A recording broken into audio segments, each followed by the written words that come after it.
الرحیم the youth academy سے طیبہ کمل آپ کو ٹیچ کر رہی ہیں اسلامت کی کتاب، اور ہم سورہ حج شروع کرنا جا رہے ہیں۔ سورہ حج کی آیت کی تعداد یہاں پر 78 ہے، یعنی 78 ہے۔ تعارف اس کا یہ ہے، سورہ حج کی ایک منفرد صورت ہے اس کا کچھ حصہ مدنی اور کچھ مکی۔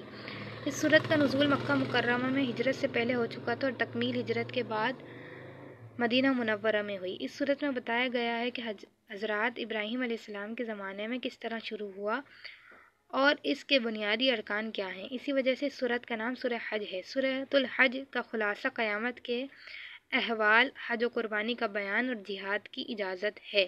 مضامین اس کے کیا ہیں؟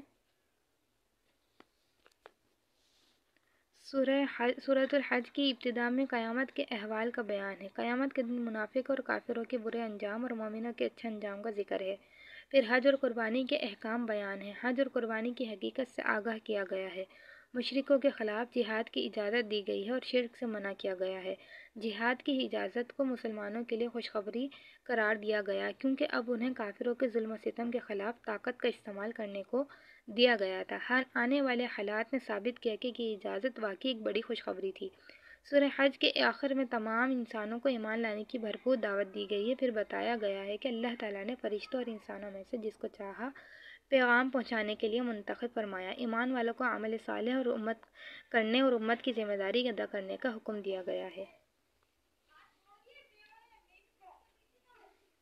ہم اس کے عملی نکات دیکھ لیتے ہیں۔ سورۃ الحج کے مطالعے سے جو علمی و عملی نکات معلوم ہوتے ہیں، ان میں سے چند یہ ہیں۔ قیامت کے دن ایک انتہائی سخت اور ہولناک دن ہوگا جو لوگوں کے ہوش اڑا دے گا۔ آیت نمبر 1-2۔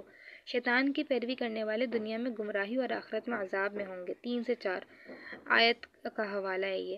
شرک کے لیے کوئی دلیل نہیں۔ آیت نمبر 8، 9 اور 17۔ منافقین اللہ تعالیٰ کی عبادت کنارے کنارے رہ کر کرتے ہیں اور دنیا کے فائدے پر خوش ہوتے ہیں اور نقصان پر دین سے دور ہو جاتے ہیں۔ دیکھیں اس کی تفسیر اگر ہم دیکھیں تو بہت معنی خیز ہے۔ وہ اس طرح کہ جو منافق قرآن میں 3 طرح کی قسم بیان کی گئی ہیں مسلمانوں کی۔ ایک وہ جو اللہ پر عقیدہ رکھتے ہیں اور جو اللہ کی بات کو بھی مانتے ہیں اور اللہ کو بھی مانتے ہیں۔ دوسرے وہ جو اللہ کو تو مانتے ہیں لیکن اللہ کی بات کو نہیں مانتے، یعنی وہ منافق۔ اور منافق سب سے نچلے درجے میں ہوگا، یعنی وہ منافقت کرتا ہے کہ آگے سے کچھ اور پیچھے سے منہ پر کچھ اور، دل میں کچھ اور، اس کا عمل کچھ اور، اس کی بات کچھ اور اللہم لا جعلنا منہم۔ اور کافر وہ جو اللہ کا سرے سے انکار کرے۔ منافق اصل میں یہ ہے کہ اب دیکھیں ہمیں اپنے آپ کا جائزہ لینا چاہیے کہ ہم اپنے دین پر کس طرح عمل کر رہے ہیں اور ہم اپنی زندگی میں ہم کتنے پانی میں۔ منافق کی نشانی یہ ہے، جیسے آیت کا بالکل واضح ترجمہ ہے، کہ وہ عبادت کنارے کنارے رہ کر کرتا ہے۔ مطلب جو اس کے فائدے کی، جو اس کو آسانی سے نظر جیسے کنارے سے مراد ہم سمندر جاتے ہیں، ٹھیک ہے۔ اب سمندر میں آپ دیکھو، اگر سمندر کے اندر کتنے خزانے ہیں، مچھلیاں ہیں اور بے انتہا اس کے اندر پانی کے اندر کہتے ہیں خزانہ ہے، یعنی دنیا کا جو قیمتی اثاث ہے، سامان ہے، وہ پانی کے اندر ہے۔ لیکن انسان جو ہوتا ہے وہ کنارے کیونکہ وہ اس کو اپنی جان پیاری ہوتی ہے۔ تو مسلمان لیکن جو غوطہ خور ہوتے ہیں یا یہ کہہ لو جو اہم لوگ ہوتے ہیں وہ اندر چلے جاتے ہیں۔ اب ایک سپوز کر لیں، ہمارا دین جو ہے وہ سمندر کی طرح ہے۔ اب ہم جو آسانی سے کر سکتے ہیں وہ تو کرتے ہیں۔ ہم عید کی نماز، عید پر خوشیاں مناتے ہیں۔ ہم بقرعید پر اگر آسانی ہوتی ہے تو قربانی کر لیتے ہیں، ورنہ نہیں کرتے۔ ہم نماز آسانی سے پڑھ لیتے ہیں، ہم زکوٰۃ دے دیتے ہیں کہ یہ صرف موٹی موٹی چیزیں۔ لیکن اب جو ہمارا اصل دین ہے وہ کیا ہے کہ تم مشکل میں بھی نماز کو نہ چھوڑو، لیکن ہم نماز چھوڑ دیتے ہیں۔ مطلب خوشی کا موقع آیا، کوئی شادی بیاہ میں گئے، ہم نے نماز کو ترک کر دیا۔ تو اس کا مطلب کنارے کنارے، یعنی اب جب آسانی کا موقع ہوتا ہے تو بالکل آسانی سے جمعہ آرام سے پڑھیں دن میں۔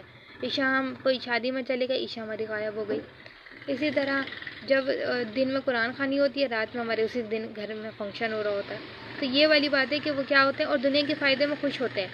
یعنی جب وہ یہ اب دیکھیں اللہ جو ہے نا، وہ یہی آزمائش ہوتی ہے کہ وہ یہ دیکھتا ہے کہ بندہ خوشی کے موقع پر مجھے یاد کر رہا ہے یا نہیں کر رہا۔ تو جب انسان کو بہت زیادہ خوشی میسر ہوتی ہے تو وہ اپنی ساری حدود کا خیال نہیں کرتا۔ وہ کیا کرتا ہے کہ خوشی میں وہ یہی بھول جاتا ہے کہ میرا دین اس چیز کی اجازت دیتا ہے یا نہیں دیتا. ٹھیک ہے، اس کو رشوت دینی پڑے وہ دیتا ہے، اس کو بس اس خوشی نظر آ رہی ہوتی ہے، اور نقصان پر دین سے دور ہو جاتا ہے. اب دنیا کا اگر وہاں پہ فائدہ ہو رہا ہوتا ہے اور دین کا نقصان ہو رہا ہوتا ہے تو وہ یہ نہیں دیکھتا کہ سمجھ میں میرا دین کا نقصان ہو رہا ہے.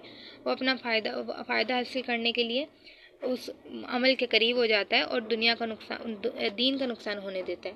ساری کائنات اللہ تعالیٰ کے حضور سجدہ ریزہ ہے. بے شک اللہ تعالیٰ ان کی مدد فرماتا ہے جو اللہ کے دین کی مدد کرتے ہیں. یہ اللہ کا لکھا ہوا ہے کہ جو اللہ کے دین کی مدد کرے گا نا، یعنی دین کے مطابق زندگی گزارے گا اور دین کی راہ میں اپنے آپ کو اپنے آپ کو پیش کرے گا، تو اللہ تعالیٰ اس کی خود بخود غیب سے مدد کرتے ہیں.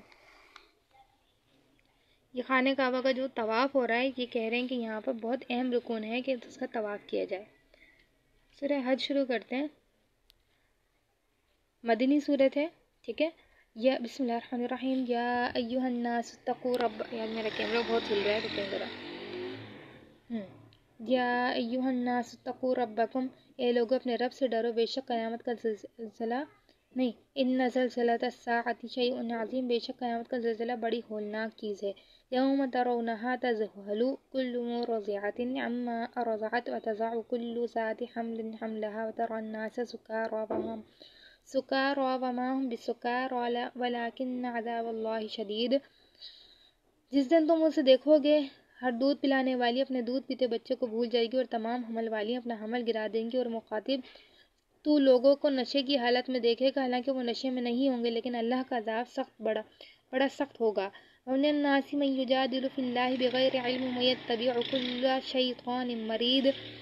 اور کچھ لوگ ایسے ہیں جو اللہ کے بارے میں جھگڑتے ہیں، علم کے بغیر اور ہر سرکش شیطان کی پیروی کرتے ہیں.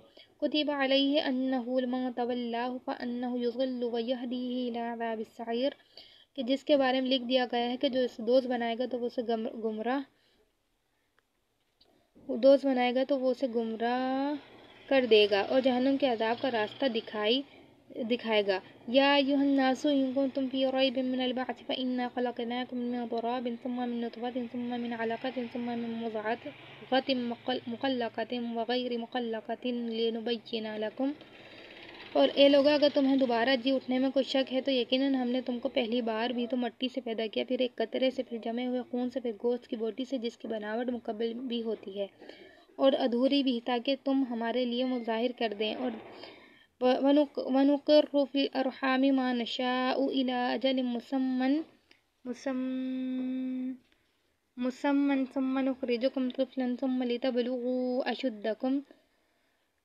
اور ہم جس کو چاہتے ہیں رحموں میں ٹھہرائے رکھتے ہیں ایک خاص وقت تک، پھر تمہیں بچے کی صورت میں نکالتے ہیں، پھر پرورش کرتے ہیں تاکہ تم اپنی جوانی کو پہنچ جاؤ. وَمِنكُم مَّن يُتَوَفَّىٰ وَمِنكُم مَّن يُرَدُّ إِلَىٰ أَرْذَلِ الْعُمُرِ لِكَيْ لَا يَعْلَمَ مِن بَعْدِ عِلْمٍ شَيْئًا. اور تم میں سے کوئی فوت ہو جاتا ہے، اور تم میں سے کوئی جو وہ ناکارہ عمر زیادہ بڑھاپے تک پہنچا دیا جاتا ہے تاکہ بہت کچھ جاننے کے بعد کچھ بھی نہ جانے. وَتَرَى الْأَرْضَ حَامِدَةً فَإِذَا أَنزَلْنَا عَلَيْهَا الْمَاءَ اهْتَزَّتْ وَرَبَتْ. اور تم دیکھتے ہو کہ زمین خشک پڑی ہوتی ہے، پھر جب ہم اس پر پانی برساتے ہیں تو وہ ابھرتی اور پھر پھولتی ہے. وَأَنبَتَتْ مِن كُلِّ زَوْجٍ بَهِيجٍ. اور ہر قسم کی خوشنما نباتات اگاتی ہے. ذَلِكَ بِأَنَّ اللَّهَ هُوَ الْحَقُّ وَأَنَّهُ يُحْيِي الْمَوْتَىٰ وَأَنَّهُ عَلَىٰ كُلِّ شَيْءٍ قَدِيرٌ. یہ اس لیے ہے کہ بے شک اللہ ہی ہے، حق ہے، اور بے شک وہی مردوں کو زندہ فرماتا ہے، اور بے شک وہ ہر چیز پر بڑی قدرت والا ہے. وَأَنَّ السَّاعَةَ آتِيَةٌ لَا رَيْبَ فِيهَا. اور بے شک قیامت آنے والی ہے جس میں کوئی شک نہیں. وَأَنَّ اللَّهَ يَبْعَثُ مَن فِي الْقُبُورِ. اور بے شک اللہ انہیں زندہ کر کے اٹھائے گا جو قبروں میں ہیں. وَمِنَ النَّاسِ مَن يُجَادِلُ فِي اللَّهِ بِغَيْرِ عِلْمٍ وَلَا هُدًى وَلَا كِتَابٍ مُنِيرٍ. اور لوگوں میں کوئی ایسا بھی ہے جو اللہ کے بارے میں جھگڑتا ہے بغیر کسی علم کے اور بغیر کسی دلیل کے اور بغیر کسی روشن کتاب کے. ثَانِيَ عِطْفِهِ لِيُضِلَّ عَن سَبِيلِهِ. اور تکبر سے شانہ پھیرنے والا ہے تاکہ اللہ کے راستے سے لوگوں کو گمراہ کرے. لَهُ فِي الدُّنْيَا خِزْيٌ وَنُذِيقُهُ يَوْمَ الْقِيَامَةِ عَذَابَ الْحَرِيقِ. خِزْيٌ کہتے ہیں رسوائی کو. اس کے لیے دنیا میں رسوائی، اور قیامت کے دن ہم اسے چکھائیں گے جلنے کا عذاب. ذَلِكَ بِمَا قَدَّمَتْ يَدَاكَ وَأَنَّ اللَّهَ لَيْسَ بِظَلَّامٍ لِلْعَبِيدِ. یہ اس کا بدلہ ہے جو تمہارے ہاتھوں نے آگے بھیجا، اور بے شک اللہ بندوں پر ظلم کرنے والا نہیں.